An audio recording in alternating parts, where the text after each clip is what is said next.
Have we reached such a privileged point in our society that we have to look into history in order to find things to fix rather than fixing problems that are right in front of us? You know, I find it very interesting, the utter hypocrisy of America on anything that they believe they have the right to endorse, celebrate, engage in. But when it comes to us, there's always this negative overtone of anything that we celebrate. Take Juneteenth, for example. Juneteenth has been a federal holiday for all of 3 years.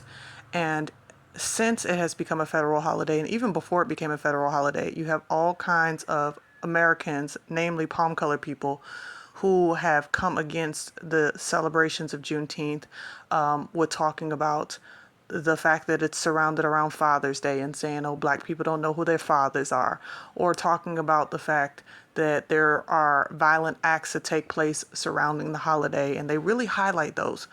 But the funny thing is that at the same time, they fail to highlight their own garbage on their own day. Yeah, the 4th of July. Happy 4th of July. Well, it's very interesting because on this particular holiday, it is rated the most violent holiday of all American holidays. As a matter of fact, mass shootings increase significantly on the 4th of July. I'm going to read an article to you all from CNN so that you all can understand just how violent the 4th of July actually is. It says mass shootings tend to increase around July 4th. These are the warning signs FBI profilers say you should watch for. Mass shooters generally don't just snap. Instead, they plot, and many outwardly display troubling signs along their pathway to violence.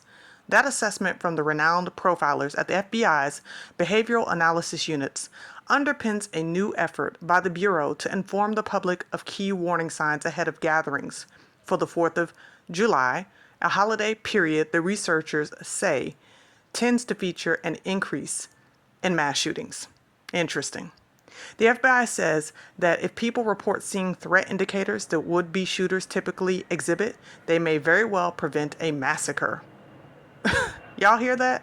A massacre on what's supposed to be Independence Day. It's supposed to be America's liberation from the United Kingdom.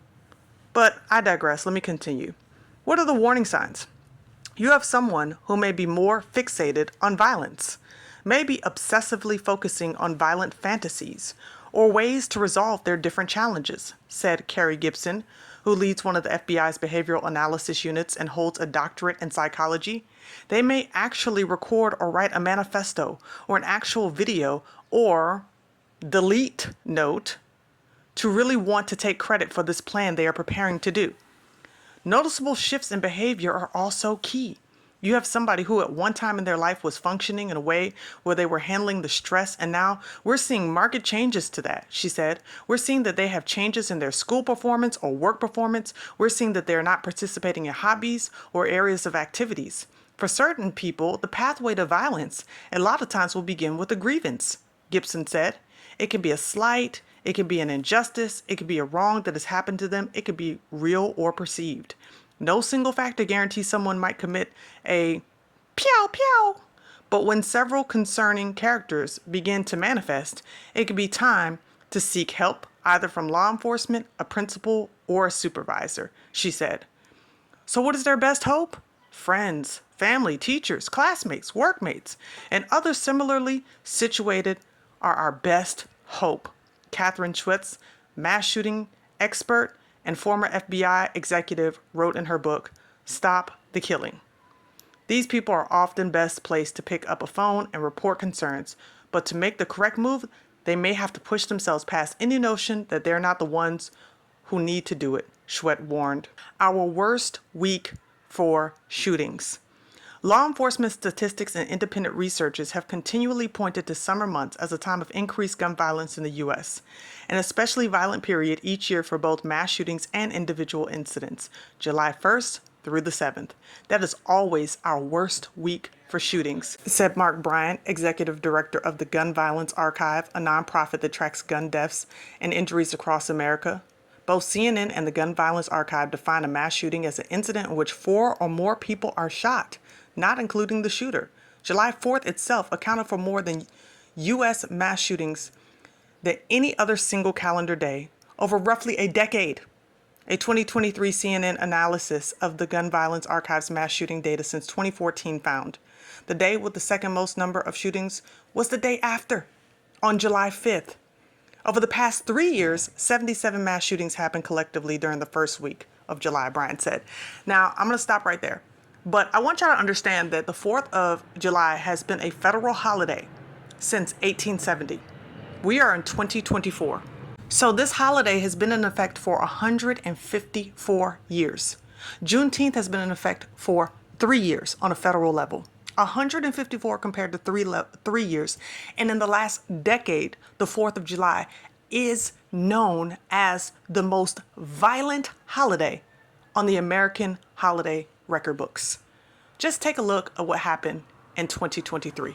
The U.S. marked the July 4th weekend with 16 mass shootings. What was meant to be a celebration of the Declaration of Independence featuring fireworks and barbecues has been marred by 16 mass shootings across the long July 4th weekend, with 15 people dead and 94 others injured. Police responded to mass shootings across 14 states, with Texas and Maryland both responding to 2 separate mass shooting calls between Friday and Wednesday morning. The highest death toll came from a shooting spree in Philadelphia, where 5 people were shot dead when a shooter wearing a bulletproof vest using an assault rifle went on a rampage on Monday. A 15-year-old was among the victims, and a 2-year-old was injured. The youngest victim from the weekend was a 14-year-old boy who was fatally shot during a block party in Salisbury, Maryland. Police believe that the suspect used a semi-automatic weapon in the incident. Across the state, 2 others were shot dead and 28 others injured, including 15 children. The latest mass shooting happened on Wednesday morning in Washington, D.C., in a drive-by shooting that saw 9 injured, including 2 children aged 9 and 17 years old. These are just a few of the mass shooting incidents over the weekend. The 4th of July has seen more shooting tragedies than any other calendar date, with 50 mass shootings in the past decade, according to analysis of Gun Violence Archive by CNN. The most frequent day after that is July 5th. The U.S. is on track for one of its worst ever years of mass shootings, with the Gun Violence Archive recording 350 mass shootings incidents so far. If the numbers stay on track, the country is estimated to see 679 shootings at the end of the year, which is double the number of incidents recorded in 2018.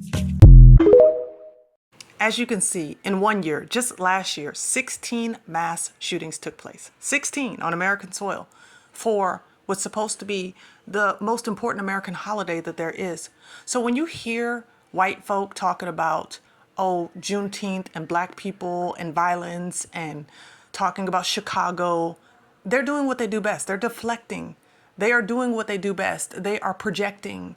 They are taking their actual history, they're taking their actual current behavior and trying to magnify it in us when in actuality it's magnified in them.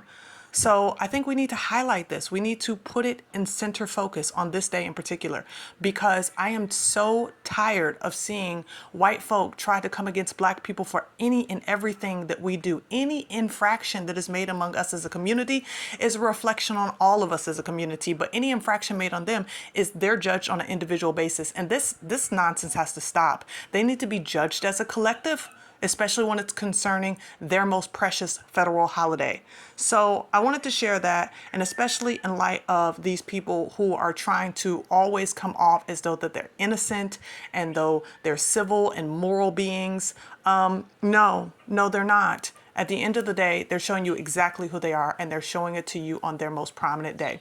Well, let me know what you think in the comment section below. Do you believe, like these FBI analysts, that it's just the triggers of stress of life that cause these mass shooters to do what they do on what is supposed to be the greatest federal holiday in American history? Or do you believe that it's just reminiscent of what they've always done? I mean, this is like their legacy from the time that they entered into the American shores. So what are your thoughts? Let me know in the comment section below, as well as like, share, subscribe, and also support if you can. And you can do so by CashApp, PayPal, as well as Super Thanks. And the roosters out here say shalom and thanks. Every pharmaceutical company cannot have to pay. Thank you. And by the way, President Trump? I really don't know what he said at the end of that sentence. I don't think he knows what he said either.